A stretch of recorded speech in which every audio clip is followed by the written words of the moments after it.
the issue of geopolitical rivalries, and this is about malign foreign influence. And I'm very looking forward to this discussion because the speakers are very well versed on this issue. So let me first invite the panel to take the stage. Moderator, Dr. Adelina Asani. Adelina. Dr. Anna Kristinovska. Jeta Ljoshaj. Stefan Vladisavljev. And it's my pleasure to invite Victoria Voronina from Ukraine. Thank you so much for coming. We had last year a colleague from Ukraine join us online, and we are so proud that this time we managed to have you in person. And for that, we need to thank Konrad Adenauer Stiftung, who has supported this panel, and also Victoria's participation today. So thank you. And with that, it is my pleasure to invite Daniel Brown for opening remarks of this panel. He is head of office of KAS, Konrad Adenauer Stiftung, in Kosovo and North Macedonia. So Daniel, the floor is yours.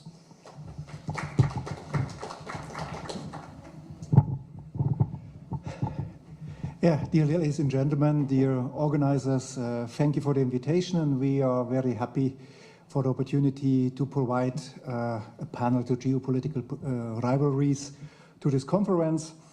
By far it is, or it became in the last years, one of our focus points in our work, not only in my offices, but in the work, in the international work of KAS in general. Last week we had our annual conference in Chisinau, Moldova, a country which is quite in the focus at the moment because of EU referendum. It became accession candidate for the European Union.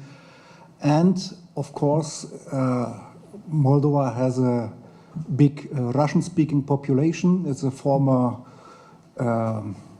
republic of the Soviet Union, and so it is also a hotspot for the confrontation with Russia's influence, because obviously Russia, unlike Ukraine, does not like that countries in the yard before, if you want to call it like that, or in former spheres of influence, go their own way and want to join with the West. So we had, among all appointments, we did organize also the opportunity to talk about digital warfare and Russian influence in Moldova. And I think that is a blueprint for Russian strategy in a lot of regions in Europe.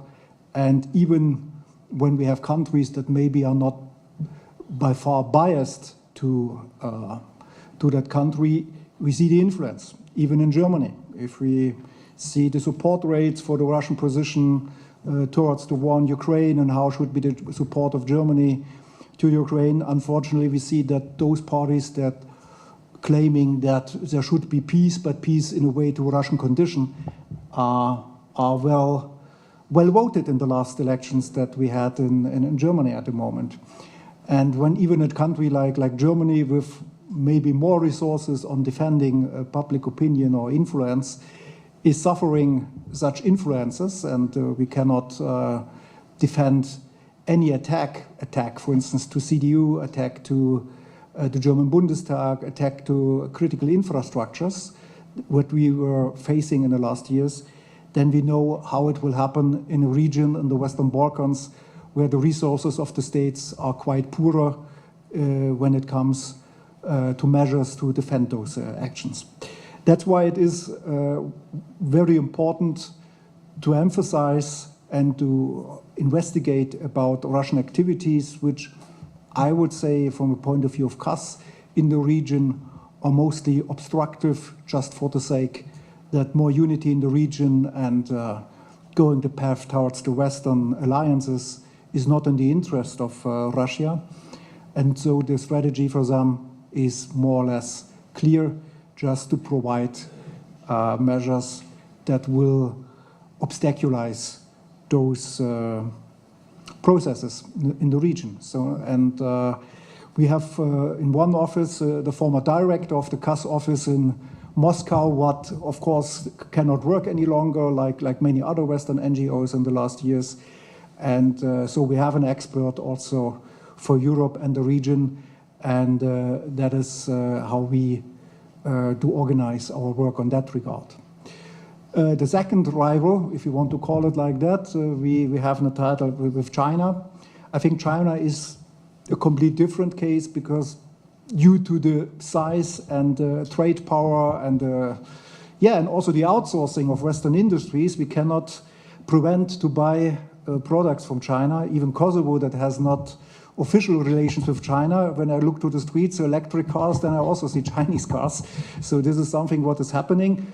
We do not advocate to say, do not buy from China. This is not our point of view.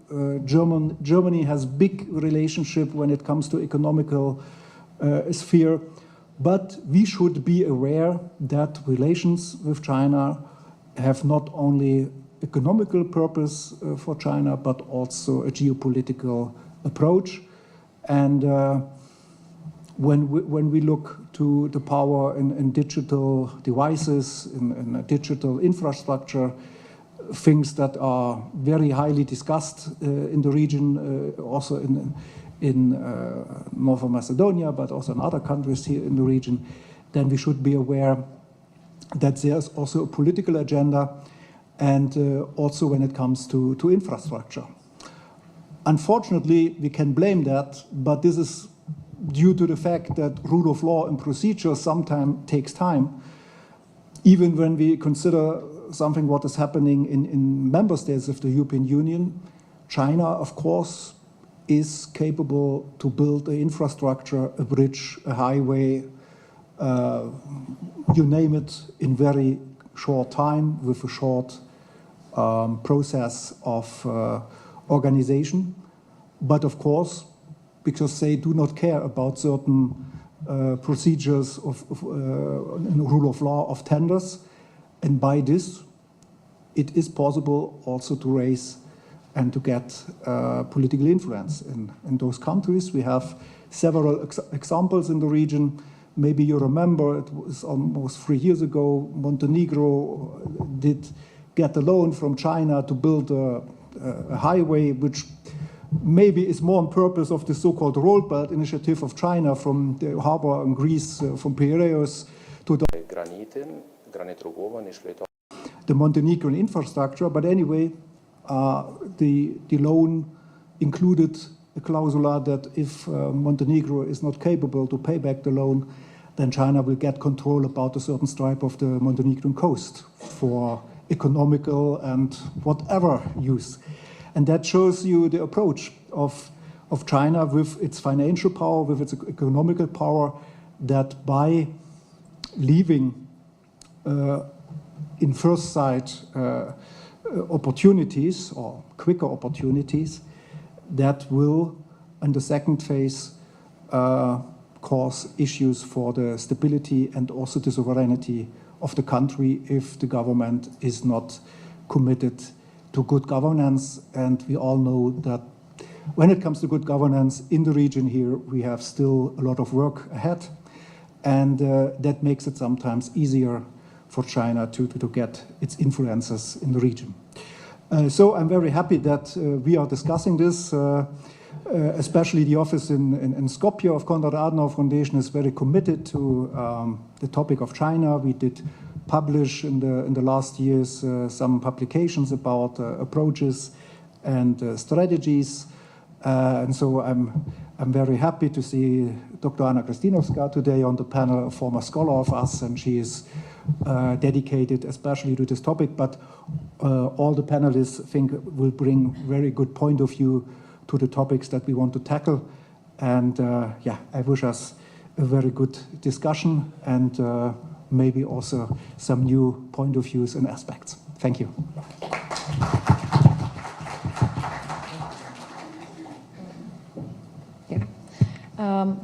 Thank you. Okay. Thank you very much for the support from the cast once again, and welcome to everyone to our panel discussion. I know it's very tough to come after the lunch to follow the panel, but I promise you're not gonna regret to listen to the panel and to engage in our discussion. I just want to say that I'm also proud to moderate this panel with our being part of my friends here and to discuss about the Malayan influences and also increasing the impact, the influence of China and Russia in the region. But one thing that I want to point it out is like a panel is dominated by the women, and I think this is a very important. Also, why you put it us together. I think it's very important when women start to talk about the geopolitics and how it has affected whole the region. I think it's good to point that out. I'm sorry, Stefan, you are a minority today in the panel. So today we're going to focus more on the strategic interest methods of China and Russia is using in the Western Balkans, and it's important now to talk, especially after the war in Ukraine and what it brought it, especially for the region, but also how it has changed geopolitical stage. But here is also to point it out, we generally are more focused on the Russian influences in the Western Balkan countries, especially how it's trying to elevate its interest in the region, also to potentially open the new front in the Balkans. But then it was discussing also with Anna this, how actually in general we are reading as China and Russia with the same, actually the goals in the region, but they have a different goals, and we're going to explore that during the panel, I hope. So I'm not going to take more time. I want to once again to thank all the distinguished panelists and experts being part of the panel today. And if I may, I want to start from Jeta with maybe to open the discussion about the Russian influence in the region. I know that you have studied Russian influence in the Western Balkans, but also conducted research in this topic. So to begin, can you explain a little bit how Russia's strategy and main interest in the region, especially focusing after the war in Ukraine? Thank you very much, Adelina, and thank you to all the panelists and the participants and organizers and hosts of this wonderful event. When we talk about Russian influence in the Western Balkans, there's a few schools of thought. There's analysts, there's scholars, professors, and even politicians who tackle this issue quite a lot. And in my view, we need to see this from a spectrum. On the one hand, some people argue that Russian influence in the Western Balkans is overstated and it's exaggerated. We're not supposed to have such a scaremongering approach because Russia does not have a tailored view of how to exert its influence in the Western Balkans. And then on the other hand, you have those who argue that it's actually understated, it is underestimated, and this issue must really be tackled because the region can suffer a lot from a malign way of Russia exerting its influence in the region, knowing all its vulnerabilities. And then there's a group of scholars who argue that there's some truth to both sides, that actually Russia indeed may not have a tailored approach as to how to exert its influence in the Western Balkans, but that its interests are there. They have been historically, and they are now, and they will always be, for several reasons. And just to mention that not just because of the war in Ukraine, it is true that the all-out unjustified invasion of Ukraine in 2022 did bring more attention to this topic, but Russia's presence has been here for much longer time, but it did not get the amount of attention it does today. So at first glance, one can see that Russia's influence, as I said, in the Western Balkans isn't as tailored as it is, for example, in the near abroad, or in the so-called near abroad, or in the South Caucasus. For example, in the Western Balkans may not be as prone to hard power as the countries of the South Caucasus are because of their geographical proximity to Russia. Today, and Victoria can probably tell us more about it, but Ukraine, where Russia is using an unjustified, all-encompassing maximalist approach, is unfortunately not the only target for Russia. Georgia and Armenia and Moldova, as it was said by the previous speakers, are at big risks for rising tensions as well. Yet, when we talk about the Western Balkans, yes, it is true we're not as geographically close, but the Western Balkans is a NATO front yard. The Western Balkans is a region with a lot of unconsolidated issues for which we've been talking early in this morning, and unfinished business. It is a region where nationalism or ethnic divisions still are an issue. It is a region with a majority population that have close religious and cultural commonalities with Russia. And while it is, as a region, on the path towards Euro-Atlantic integration, this path is being disrupted by several factors, among which is also malign influence.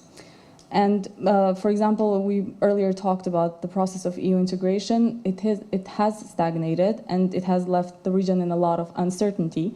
And it is precisely this uncertainty which malign actors such as the Kremlin and perhaps even Beijing, I'd like to know, I'm curious to see what Ms. Kristinovska and Stefan are going to say about it. It gives these malign actors an advantage to take advantage of and use it, exert their influence in this region, whether it is via soft power, hard power, hybrid threats, and so on. So one may ask, but there's a lot of Western presence in this region. We have 2 NATO missions in Kosovo and in Bosnia and Herzegovina. We have a lot of EU offices and international agencies. How is it possible then Russia can manage to penetrate through this region? And as a matter of fact, there's a few means. First is through proxies or through third actors that have close ties with Putin. For example, we know that it's Dodik, the leader of Republika Srpska. We know it's Vulin and Vučić. And they know that there's a lot of popular sentiment that is supportive of Russia. Putin, as we know, there was a statistic that said that he's way more popular than Vučić himself, at least in Serbia. So leaders such as these, even though they're kind of doing a staged balancing act, they're still managing to keep close ties with Russia, which in return gives Russia a foothold for influence in this region. And then there's disinformation. An American professor, Steinhauer, for an interview with The Voice of America a couple of months ago, said that Russia invests $1 to $4 billion a year in disinformation. And countries in the Western Balkans, such as Kosovo and North Macedonia, invest only 20 to 50,000 euros a year in tackling this method of warfare. And for example, these disinformation campaigns try to just spread anti-NATO narratives and anti-EU narratives, which lead to Euroscepticism and Western skepticism, if I can call it so. They've also been used to try to recruit people for the war in Ukraine, particularly in Bosnia and Herzegovina. And then another means that Russia uses to exert its influence here is through the exploitation of ethnic divisions and different sensitive narratives. For example, Russia tries to say that we're not like the West. We're not asking you to make as many concessions and as many quote-unquote sacrifices that the West is trying to give. Particularly, for example, in the case of Serbia, they won't say the EU is asking you to recognize Kosovo. We're not asking you to do that. We do just the opposite. We try to lobby as much as possible for the derecognition of Kosovo. And then there's another mean that Russia uses, which is through the UN card. As we know, Russia has a permanent presence in the United Nations Security Council, and it really tries to pretend to rely on international law for all the unjustified actions that it does, particularly in the so-called near abroad. So especially when we say the UN card, but also internationally, really tries to tackle to break the consensus on a lot of agreed international issues, especially when it comes to the independence of Kosovo. So the foreign policy discourse will just take advantage of being in this panel to pre-announce a paper that is going to be published soon by Kosovo Center for Security Studies, where my colleagues Dani and Ardit have drafted a really interesting piece on seeing how Russia officially uses or attacks Kosovo on foreign policy discourse. And finally, Russia uses its presence here by building or maintaining an alliance of countries with autocratic tendencies. We spoke earlier about how democratic, for example, Serbia is, a country with autocratic tendencies. Russia really tries to maintain or strengthen this alliance. And Hungary is also part of it, even though Hungary is not in the Western Balkans. But there's been recently a statement by the Kremlin that the West is trying to break this axis that exists in this part of Southeast Europe. So to conclude, going back to how I portrayed the spectrum of Russian influence in the Western Balkans, we can see that it's concerning. It does confirm the thought that it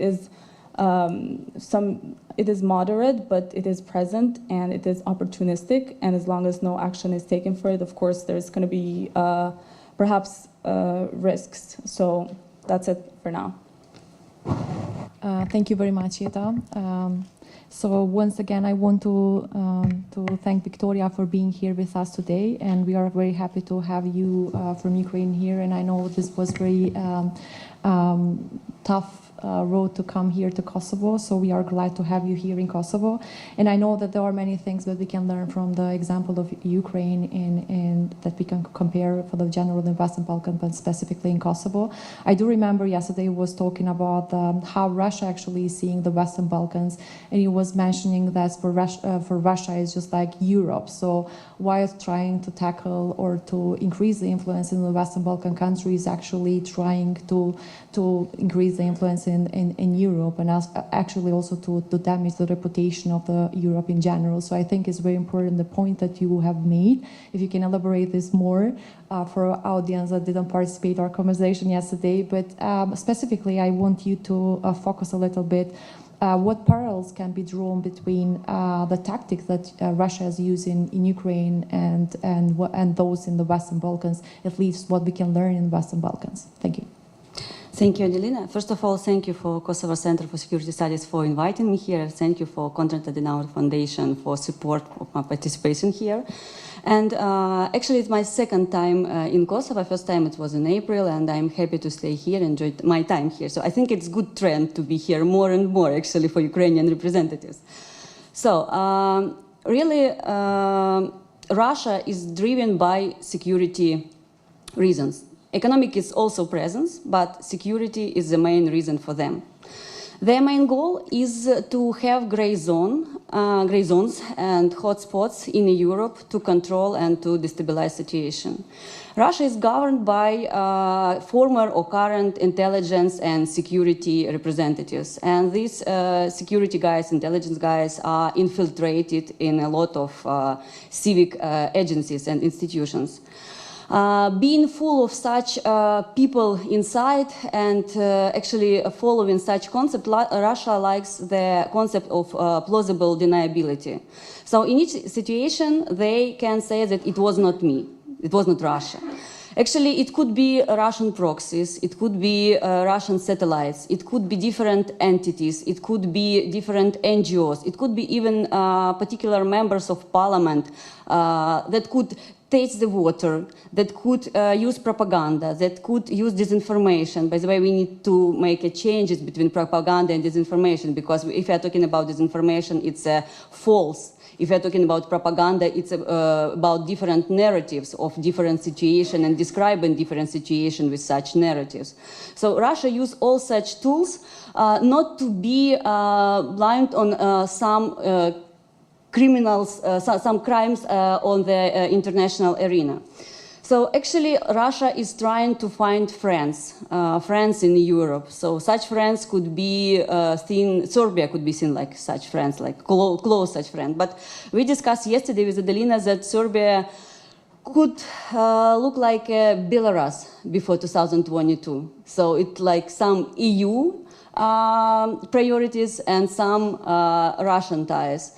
But we can see that that we have with Belarus now. So it could be some dangerous situation for Serbia too. During this, I don't know, probably 15, 20 years, Ukraine became an arena of testing all Russian possible non-military instruments in different areas, in information, economic, political. It could be a lot of experience that could be shared with Western Balkans from Ukrainian context. And actually Russia used not only in Ukraine, but within all the targeted countries that it want to make fragile, the concept of external intervention. So this internal intervention could be based on 5 components. So it's single nation, single religion, single language, single or familiar culture, and single state or foreign state.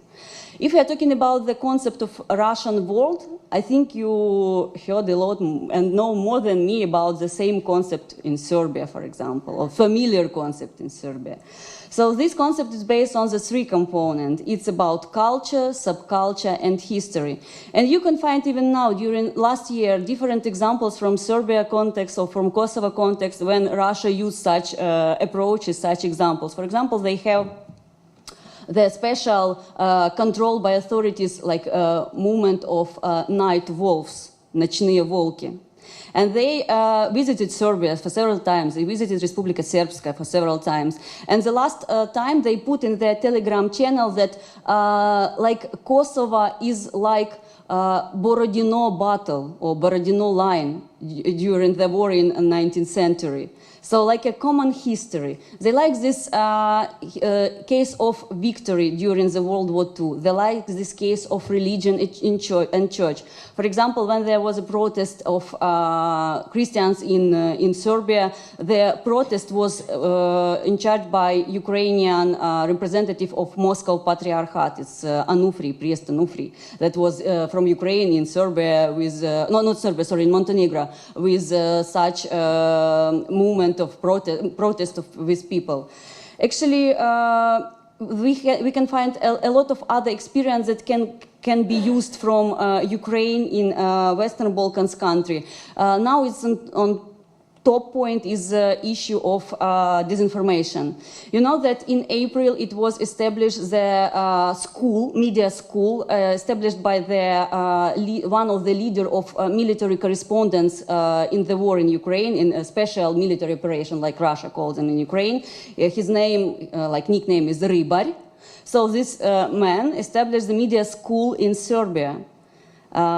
He is very efficient in Telegram channel, in such networking. So we can understand what could be the next if we have such media school in Serbia. Because as for now, Telegram is not very popular here, but in Ukraine, in Russia, in post-Soviet country, Telegram is the main source of influence. If we are talking about YouTube, for example, now it's forbidden in Russia. It doesn't work in Russia, but for example, in other media, it could other media could be used here, established by Russia or supported financially by Russia, or with some ties from Russia. For example, Russian media in Serbia is about Serbia in Russian language, о Сербии по-русски. So for what? For what reason? Can we imagine that ordinary Russians is interested in the situation in Serbia naturally? I think no. Or for example, in 2019, they filmed together with Serbia a movie like a Balkans Line. It's like a very great, like Hollywood level movie about the war in Kosovo. So again, for whom? Another example, Russian rock star Kipelov was in Serbia, and actually he had a song about Kosovo Pole. He presented in 2015, and then he was this song in Serbia in 2021. And the song was like on the screen with Serbian subtitles. Again, for whom and why? So actually we see it like a justification of intervention. So Russia prepared their population for a long time that what is Ukraine? Which land is Ukraine? What is the interest of Russian in Ukraine? The same situation could be seen here in Western Balkans. So gray zone for NATO, EU, between NATO, EU, and hotspot to destabilize. And we discussed yesterday with Adelina that actually international partners usually see our regions like a separate regions with separate program. Maybe some cross-cutting issues with EU integration or cooperation with NATO. For example, it could be Western Balkans, it could be Eastern Europe, it could be South Europe. But Russia doesn't see it like a separation. It uses every time the same method, tools, or something familiar. It has a very great machinery, very big apparatus to influence on all of this situation. You know about Россотрудничество. 80 countries with 96 offices throughout the world, even in Albania, even in Bulgaria, still close to Russian embassies, for example. They have a very good network of churches and some religious organizations. They have NGOs. For example, when we have an election in Ukraine in 2010, they have a very big network of NGO, including Cossacks NGO, some cultural NGO, that covered all the manipulation and propaganda and disinformation activities in Ukraine, with budget, with secretariat. They use the issue of compatriots. And by the way, even when we talk about religion, yesterday we discussed it with Adelina, we have Crimean Peninsula, now occupied by Russian in Ukraine. And we have their Muslim populations, Crimean Tatars. Some of them left the territory and moved to the controlled territory. Some of them stayed there. But the imams who support Ukraine left that territory after occupation, for example. But at the same time, Russia constructed new mosques. Russia invited new imams. Russia invited new religious leaders. So if you don't want Orthodox Church, Christian Church, okay, we can build you a mosque. So they could be very flexible in their means and methods, and they can use everything like a machinery to influence. And Russia is a revanchist state, and it's wanted to be again a great power in multipolar world, but great power. So I think I can stay here. Thank you. Okay, thank you very much, Victoria. I think we're going to have a time you to elaborate further if you have anything to point it out. So now we are switching the topic to China, as Dani was referring to, a China guy, a China woman. It was Anna. It was elaborated that actually Russia is as a peace spoiler in the region. Can we say the same thing also for China in the region? But more specifically, if you can focus on how China has increased its influence in the Western Balkans in general. Thank you very much, Adelina, and many thanks to the organizers for making this possible. It's really a pleasure to be here in Pristina today with all of you and talk about this topic, which is extremely relevant. And I may start by saying something that will sound very obvious to you, but not all the external actors like China, Russia, and all the others have the same objectives, but they also do not have the same tools, methods, and tactics of exerting influence.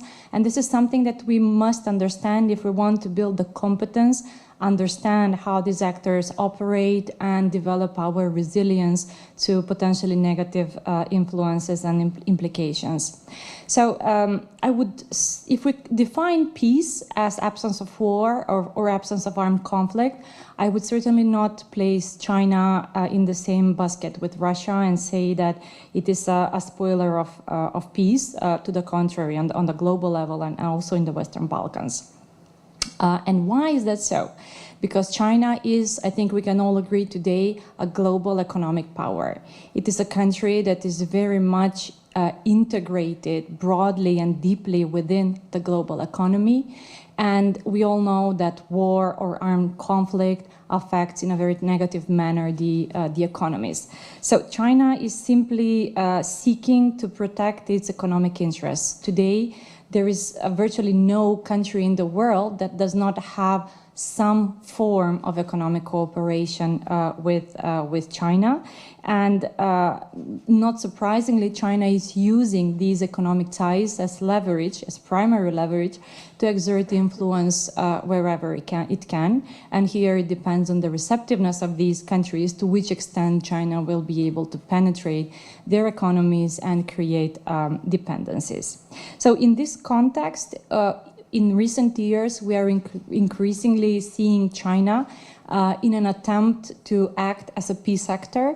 There has been mediation in the Middle East, Saudi Arabia, Iran, Palestine, and even there were attempts and flirtations with the idea that China could engage in some form of mediation between Russia and Ukraine.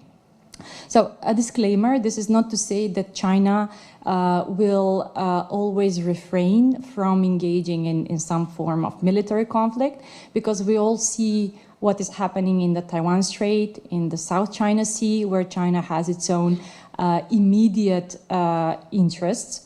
And also China is increasingly resorting to using hybrid tools, to hybrid threats to exert its influence. So, and we cannot say that China is a neutral or honest broker in the world and in all the bilateral tensions and disputes. To the contrary, even in the Western Balkans, we are seeing China as becoming Serbia's staunchest supporter on the Kosovo issue, especially since the war broke out in Ukraine. and as Russia is losing a bit the diplomatic capital to support Serbia on the global stage. But we also see China's willingness to engage in Bosnia, for instance, on the issue of the special representative. So it has influence to, it has tools to influence global or regional world or peace, including in the Western Balkans. But China is likely to use up all the other options, all the other tools before resorting to military action. And this does not involve only the pleasant means of exerting influence like soft power, but also includes subversion, economic coercion, and all sorts of diplomatic action at the multilateral and bilateral level that could help China protect and also assert its own interests. So basically, China is not doing this for some altruistic reason. It is doing that this in order to, because it is aware of the costs that war or armed conflict could have for its own economy, and in the context of China, economic progress of the country is key to ensuring political legitimacy of the Communist Party in power. And I would also like to pick up on the last point that Victoria made about the multipolar world. This is essentially a Chinese concept in its origin, because it has been present in Chinese foreign policy philosophy and thoughts for decades back. And it is also one way or one concept for China to pursue its own interests. It aims to empower middle powers to become poles in this multipolar world as an attempt to weaken or dilute the power of the West, or essentially what China calls the hegemony of the United States. And in order to achieve that, China has been using and building on the sense of dissatisfaction that exists in the global South, the disenchantment with the West. And it may come as a surprise to you because we all aspire to be a part of the Western developed world. But in China's eyes, we also are a part of the global South. And it has identified very accurately the dissatisfaction and the disenchantment in the region of the Western Balkan. That is the growing frustration with the lack of credible perspective on the EU accession path. So it has been trying to present its own model, its own vision of the world as an alternative, and this comes in addition to the economic statecraft that it has been using in order to exert influence. So basically, it tries to portray its own autocratic, authoritarian governance model as superior to the West, and as potentially able to resolve all the issues that we have in our own countries in the Western Balkans. And to a certain extent, I unfortunately have to conclude that it has been working, because we see these narratives about the multipolar world picking up in our own countries. We see the public conversation about the BRICS and whether the Eurasian Union, whether we should be turning ourselves towards these alternatives. And I don't know if this is being done knowingly or not knowingly of what the notion of multipolar world is. And maybe to wrap up this part of my intervention, to all of those cheering about the multipolar world, coming, reducing the hegemony of the West, we should be asking ourselves and also explaining the concept of this multipolar world in a region that has a total of 18 million people. So we are 6 countries, fairly small. I think it's debatable whether even Serbia can be called a pole in this multipolar world. And then we are cheering for a multipolar world, potentially, where we would be at the mercy of some bigger power. And if we think about it, what is happening now in Ukraine is a reflection of the Chinese concept of the multipolar world, because Russia is a pole, but Ukraine is not. So we should be asking ourselves how we can protect our own sovereignty, our own existence, and our own legitimate interests in such a world. So that is why we should be thinking more in the direction of multilateral world, rules-based order, and thinking that China is actually trying to subvert this multilateral world where the vote and the voice of Ukraine would count equally as that of Russia, and where we would be able to live without being and survive without being a Pole. I would stop here and thank you. Thank you very much, Anna. Stefan, Anna was touching a little bit about the China's economic influence in the Western Balkans. There have been many discussions about the China influence in Serbia. So I would ask, what is China economic influence in Serbia, as this was the main discussion recently, but what can be also implication in the Western Balkan countries in general? Well, thank you, Adelina, for that question. And I have to say that it's truly an honor to be here among friends. Thank you for inviting me and having me. And before I tackle the issue of Serbia, which is certainly an outliner when it comes to the Chinese presence in the Western Balkans, I just want to pick up on something that Anna already mentioned, and that is the difference between China and Russia. And I would 100% support the statement that China doesn't play the role of a spoiler in a sense that Russia is doing. My interpretation would also be that Russia is actively breaking things in its favor in order to achieve its interest, while China is very good, and I would say excellent, in facilitating the existing processes. And if your society is burdened by deficiencies, corruption, lack of rule of law, autocratic tendencies, China would happily facilitate other types of cooperation without meddling in your processes, therefore not providing any type of support in your development when it comes to the nurturing of the democratic values or the values that should provide for a sustainable way of life for its citizens, not only for the political elites in power. That said, and generally speaking, if we are talking about Western Balkans, there are a variety of examples throughout the region, but mostly we do talk about Serbia on one side and everyone else on another one. Montenegro was briefly mentioned. That is a cautionary tale for countries in the Western Balkans region.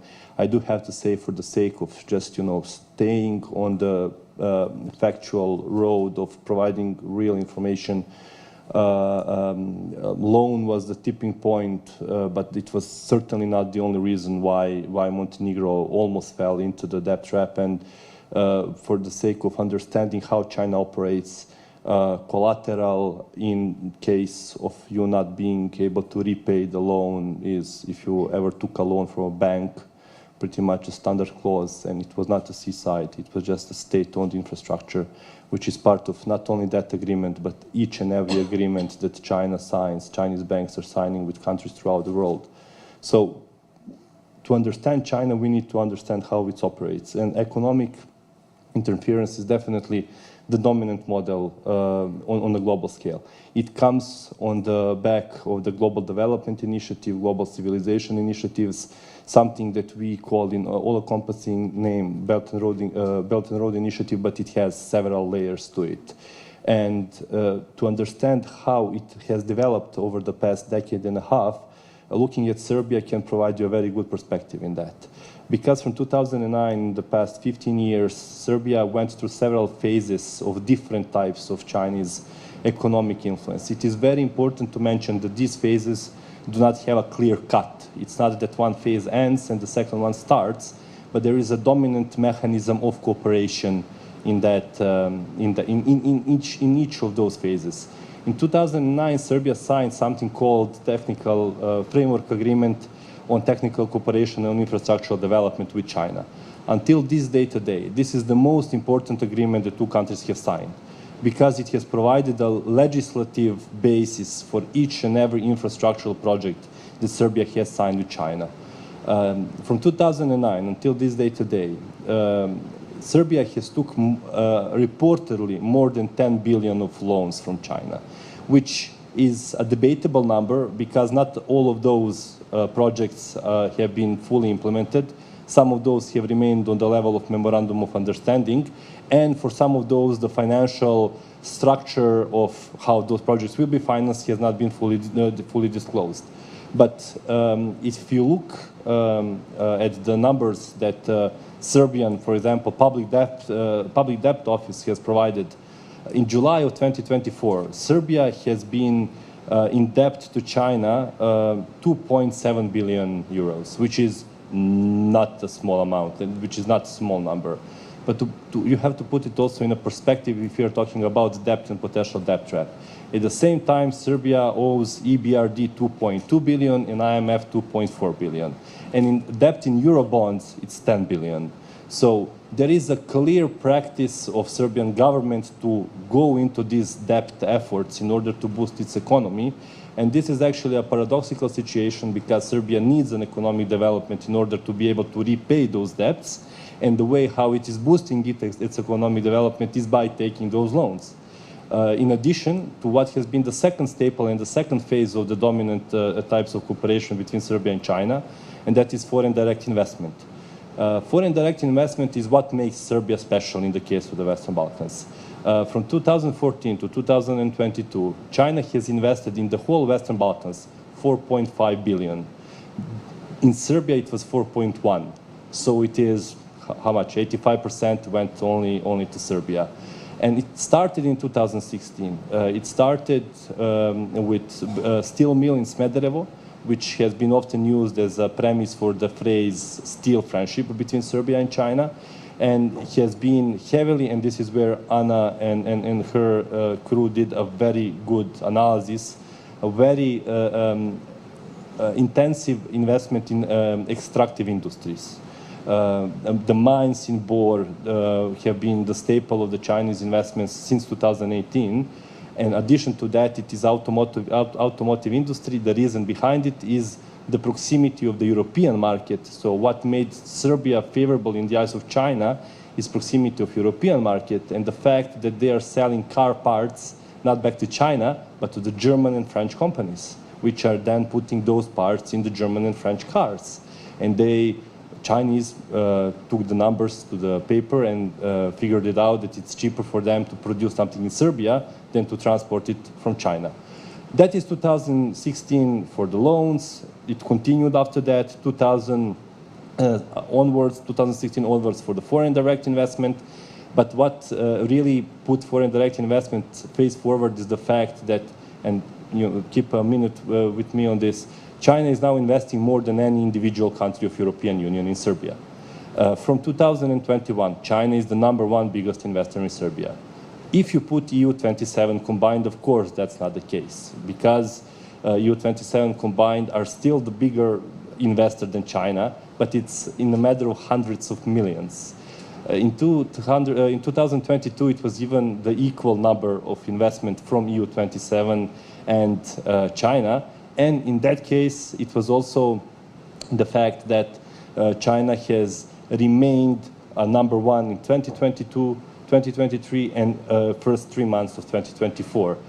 From 2022, 1 billion plus every year is coming to Serbia from China, which helps you to understand the appeal. The third phase was not purely economic, but it heavily opened the new topics, and that is the topics of narratives, discourses, and sent messages, and that is the COVID phase. Serbia became globally famous as a country that has been very favorable towards the mass diplomacy. But again, China was the first one that stepped into with donations when it comes to the medical equipment, because at that time, you probably remember that EU closed its borders not only for Serbia, but for the whole Western Balkans. And again, in 2021, it was the vaccines. That has brought another very important component, and that is R&D in the medical sphere between Serbia and China. And now you have genetics research facilities, Chinese genetics research facilities in Serbia. Not scary at all. And to finalize and to understand where we are now, it is now a phase where we cannot talk solely about the economy. Now the political aspect has become important, probably more than ever. Trade is something that is now putting the focus when it comes to the messages sent by the Serbian and Chinese officials. It is because of the free trade agreement signed between Serbia and China. But in May of this year, Xi Jinping came to Serbia. We had agreement signed on the community of the shared future, whatever that means. And just to finalize with and what will be the repercussions of that, that is that we will see more and more political alignment which found its roots in economic cooperation development. The first obvious case was now the support of China to Serbia towards the question of territorial integrity, which was rightfully mentioned. The second specific term that will showcase how things will go down the road is the support, again, in the United Nations when it came to the Srebrenica resolution from this year. So with all of those numbers, the level of dependency has been developed. Political dependency is under development right now. And there is a lot to compare with other actors, but bottom line, China is here to stay in Serbia, therefore to stay in the Western Balkans, and we should, in these types of forums, continue having conversations in these numbers. Thank you. Thank you very much, Stefan. Before going to the second round of the question, if you have a time, I want to open the floor now for a question or for any comments if you have. Okay, so we can start from here. Yeah, if you can introduce yourself. And to whom you are posing the question, please.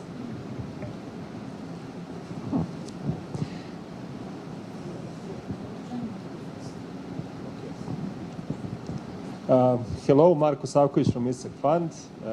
Excellent presentations, excellent panel. I have two questions. One question is for Stefan, and the other question is for a colleague from Ukraine. My first question for Stefan is regarding the depths, and we just discussed this. Are you under the impression that actually that first China is not so willing to engage, and I think this was said years ago by Anastas Vangeli first, that they are much more restrictive when it comes to, you know, loaning money and giving money away and so on and investing. And do you perhaps see this tendency of how favorable these loans are? Because I think this is something, and we discussed whether they are reflected in the public debt or not. We agreed that they are not at times. Sometimes it's difficult to identify where they are. So this is what I would like to hear from you.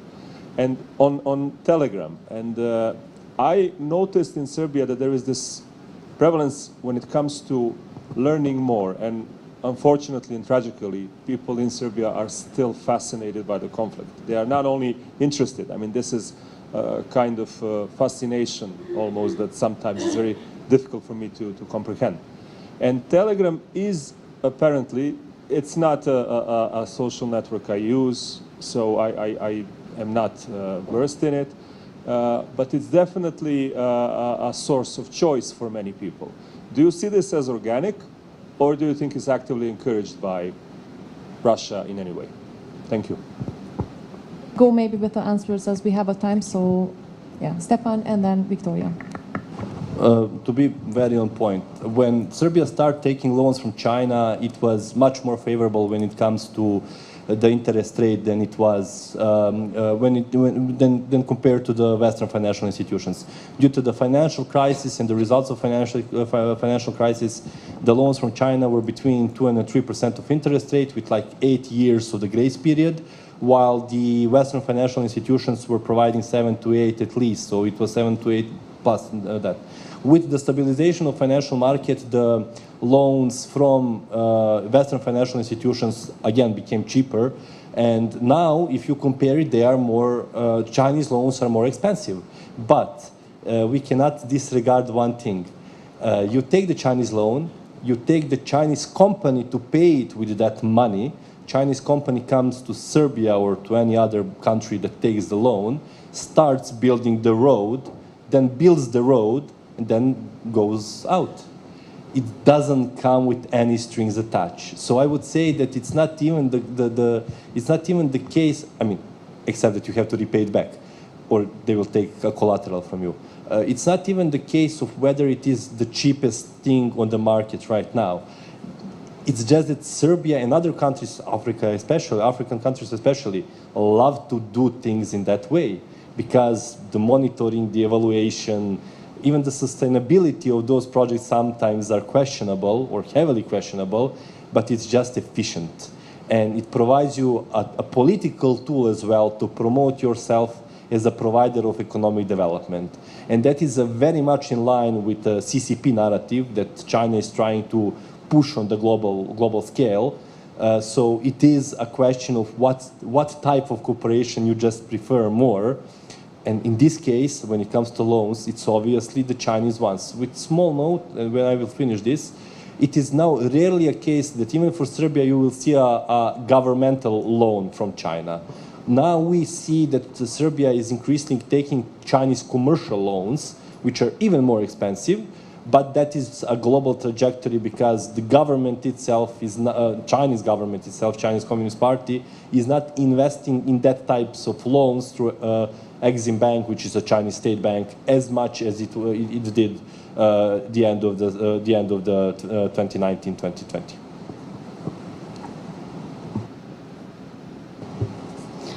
So talking about Telegram, actually it's not like a total evil. It could be very useful, and it was very useful and still very useful, for example, for Ukrainians when we need to have information rapidly. For example, we have air defense alerts, we have some need to crisis response, we have to disseminate some information, and Telegram could be used. But at the same time, it could be used for different malign activities and disinformation. Actually, Telegram does not need such requirements for registration. It does not need such, in comparison with websites, for example. It doesn't need such requirements for administration, for maintenance. And it's a very flexible tool. And we believe, and actually our intelligence, Ukrainian intelligence, believes that Russia supports Telegram again covertly. So again, this issue of plausible deniability. So we can say every time that it was not Russia.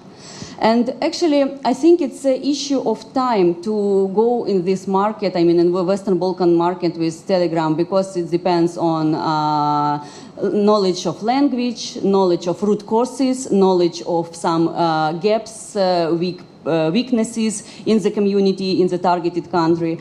That's why if they open such, as I mentioned, like a media school, it means that was a request, that was some preparation, that was some research. Actually, in non-military operation, nothing starts without preparation. So everything was checked before. And it's just the issue of time to widespread this tool on influence on the targeted country, to make some influence, to become fragile, to make some state fragile, etc. Thank you very much, Victoria. Yes, please. Oh. Okay, so you have your mic, so. I already have it. Yeah, sorry, I am addicted to asking questions. So I'm Uroš from the European Movement in Serbia, as most of you know. So as someone who follows Serbian, Russian, and Hungarian press daily, well, even with my limited Hungarian, I'm part of the camp that Jeta mentioned that believes that propaganda is understated, and there's a lot more of it than we think we know, and it's increased, especially after the illegal invasion of Ukraine. So we don't just have RT and Sputnik, which are official basic Kremlin propaganda. Even Politika, our daily newspaper, our newspaper of record, is very pro-Russian. So, and of course their goal is not peace, like it is for the EU and our friends from the US. They're very anti-peace, if I can say. So my question is very simple. What can civil society do in the Western Balkans to counter Russian propaganda and warmongering? And how can the EU help with that? So, and it's for Jeta and Victoria. Thank you. Shene Merla. Can we get one question and then the other one after answering this? Thank you. I'm Nico. I'm working with the stabilization platform in Berlin, and I have two questions. The first one would be, you elaborated on the earlier on the relationship between Russia and Serbia, and I was wondering if you could maybe elaborate a bit more on where there might also be other roles than the pure proxy role, especially when we talk about geopolitical relationships. So are there also let's say, other types of relationships, competitiveness or even frictions, if we think about some of the developments also on of the last weeks and months, the lithium deal, for instance, and where do you see sort of entry points then sort of for Western states to tackle this? And the second question would be, this goes to Jeta especially. The second question is on the Chinese influence, which, as I understood you, a great presentation is majorly through economic means. What do you take as lessons or takeaways when you look at the growth plan and coming EU initiatives? What should be learned in terms of this, and what should be avoided? Who is this question posed? Okay.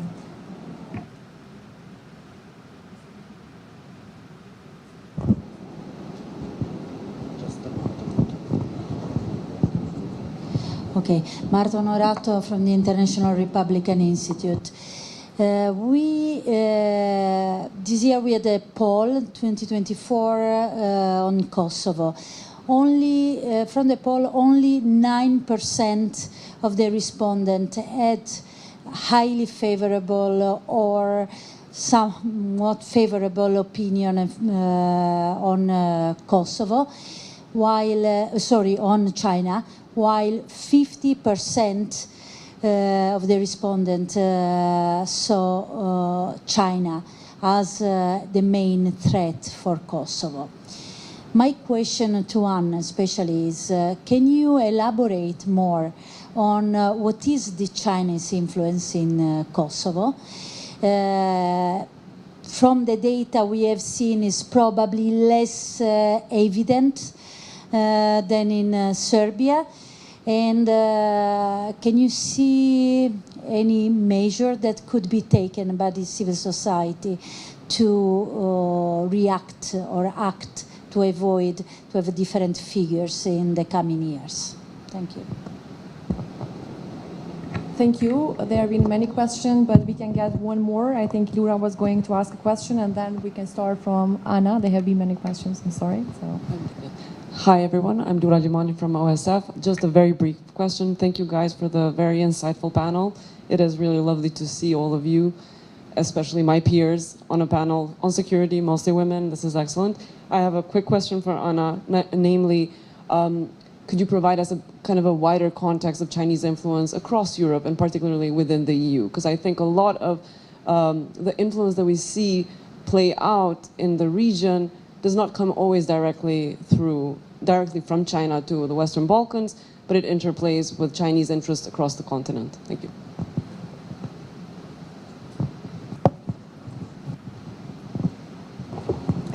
Okay, thank you. Let me start with the last question because I didn't take notes on that, so that I don't forget about it.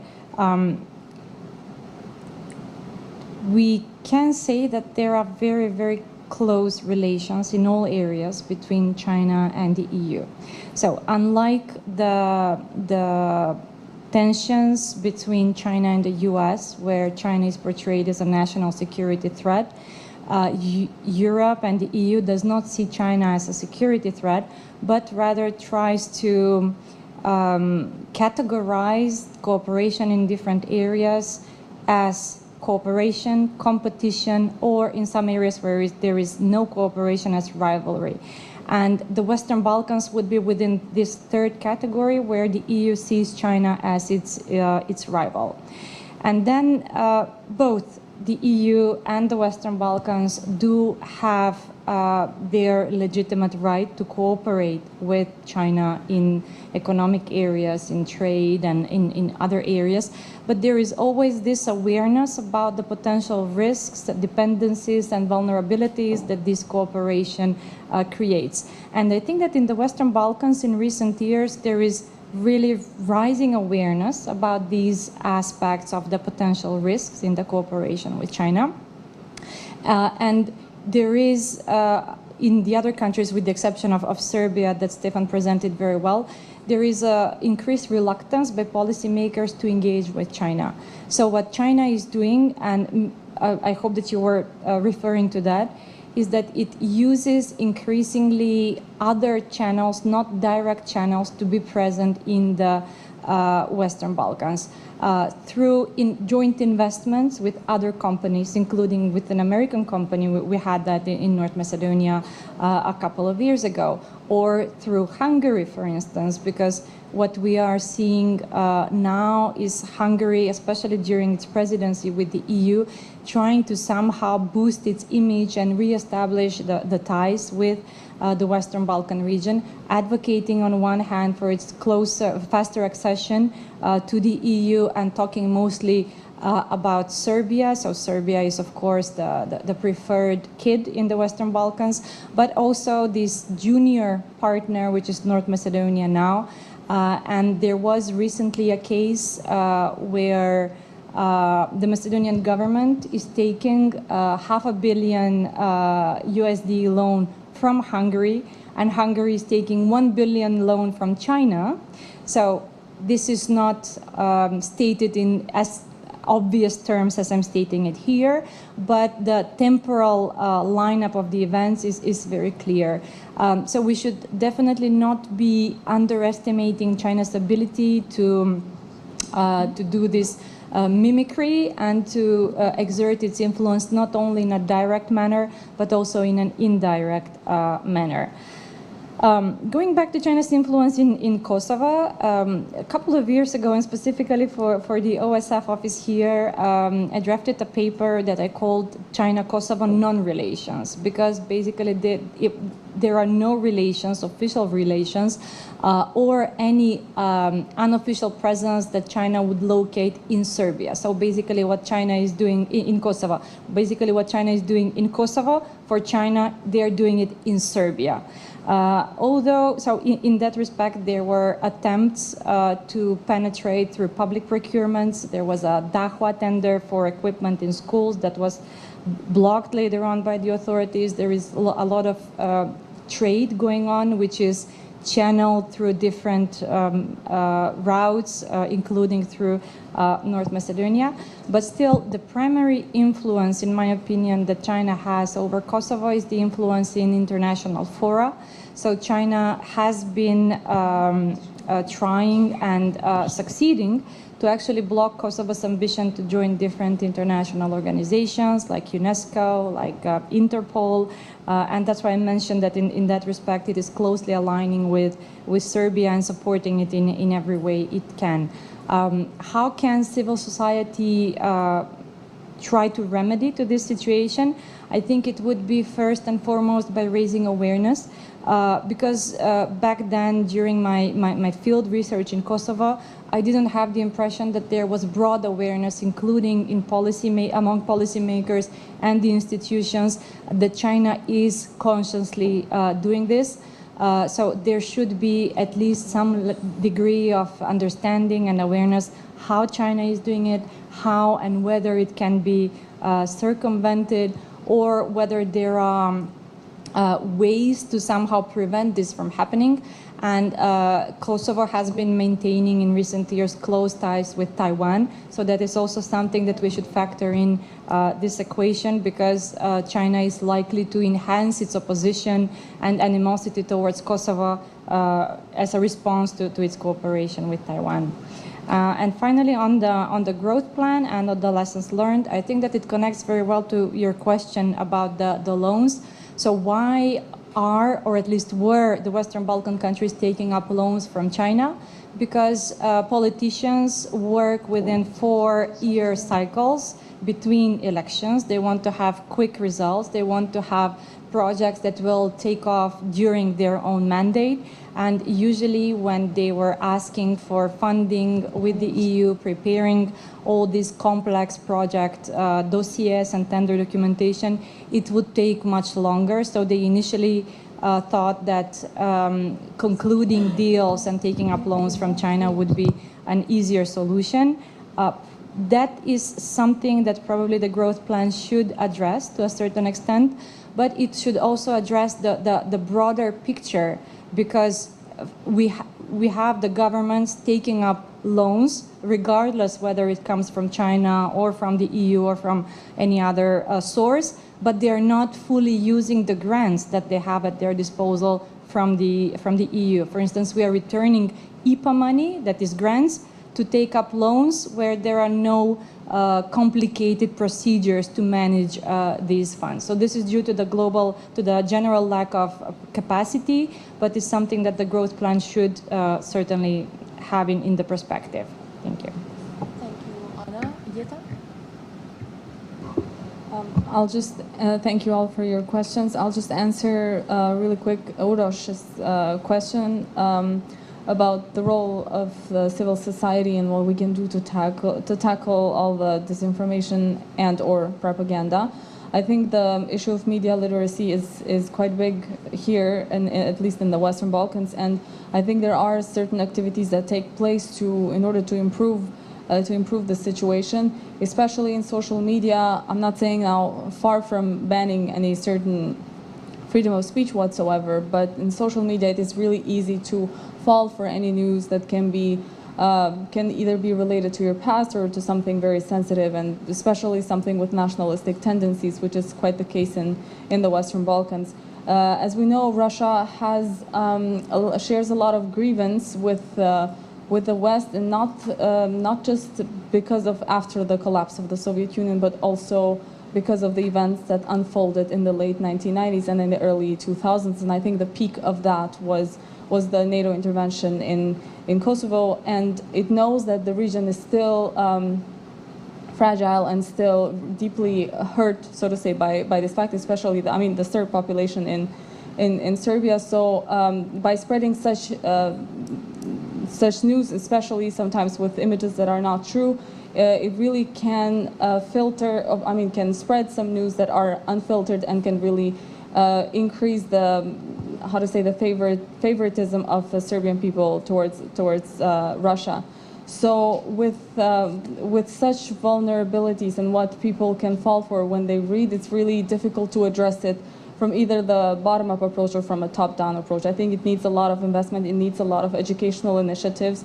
The civil society is just one of the many stakeholders that should be part of that process, I think. Should be, if we talk to schools, if we talk to experts, to governments and international agencies that can really seriously invest in this, whether from grassroots, starting from the grassroots level, but also to a much bigger level. Thank you very much. Stefan, if you want to respond, but I want also just to focus what is the role of the civil society, how we can increase our resilience towards the malign influences, both China and Russia. Everything will fall within one answer.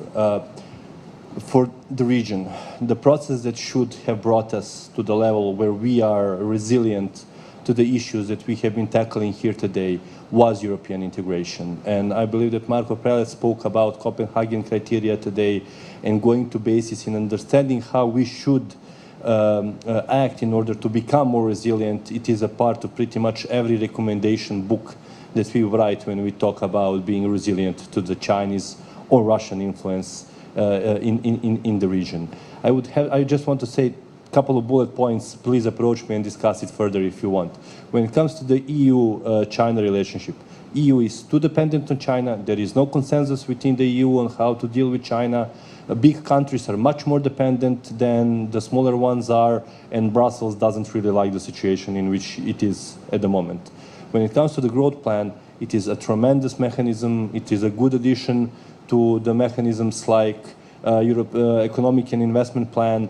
It is something that countries should be dedicated for. The question, and we should communicate it as something positive and something that will be beneficial for the region. The question that I will just pose to hang in the air, when you have 1 billion or 2 billion annually from a country that is not the democratic country through foreign direct investment, whether 6 million for 6 countries over the 4 years is enough. So that is something what I would like to discuss it maybe during the coffee break, but to stay on point and stay on time, European integration and dedication to the European integration, and we should communicate that in order to increase the resilience. Yes. Thank you very much, Stefan. For the end, Victoria, once again, we really appreciate your presence here. So just for your experience, your takeaways from the panel today, what would be your recommendation for us in the region to increase our resilience towards the Russian influence particularly? I would like to combine the answers on your question and the question from the audience about propaganda, etc. Actually, this issue of disinformation propaganda is the issue of hybrid warfare. So non-military methods, we recognize it, that we need to react. And actually, we should see it like a comprehensive picture, because to react on it, the state should understand their own vulnerabilities, the vulnerabilities of population, should understand why something is done or what is the purpose of such, I don't know, influence operation, what's the machinery that could be used by the external actor to influence on some target group or some area. And to create the capable NGOs, capable state authorities, and to create this coordination between them. Actually, from Ukrainian experience, our authorities, not only civilian ones, but intelligence, security sector authorities, became more closer to civilian population. We have very good cooperation with them. And even now, countering some hybrid threats, we can go ahead. For example, if it comes from disinformation campaign from Russia, sometimes our centers of excellence, sometimes our NGO get ahead something. And actually we have a strong, wide announcement that something is coming from Russia. Be ready to it. And by the way, such Telegram channels in this situation plays good role in some cases. We use a very good internal sanction policy, again with different media sources. We use a code of ethics for journalists. Our journalists cooperate closely with our authorities, again some security sector authorities and Ministry of Culture and Information, for example. So collaboration, capacity building, and understanding the reason of doing something from external actors to be effective in countering these activities. Thank you very much. We are extending our time actually, so I have to conclude the panel. Thank you very much for each of you for your intervention and the contribution. I'm also very glad that we actually working together in different level with each of you. And thank you very much for your active participation. It's just a confirmation how much we need to talk about this topic. So once again, thank you very much.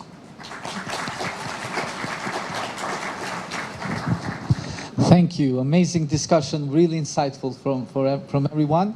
Now I want to invite you to a coffee break. But during this coffee break, we have what we are calling a side event. You will meet some young people who were supported by NED and who have done research in some of the issues we have discussed. You will find them in the lobby. Youth was mentioned quite a lot during our discussion. Please engage with them, ask the questions or don't ignore them. Maybe that's the least we can ask. We are back here at 2:30. And again, thank you to Kas and to everyone for this panel. And we are back with the growth plan, the final panel.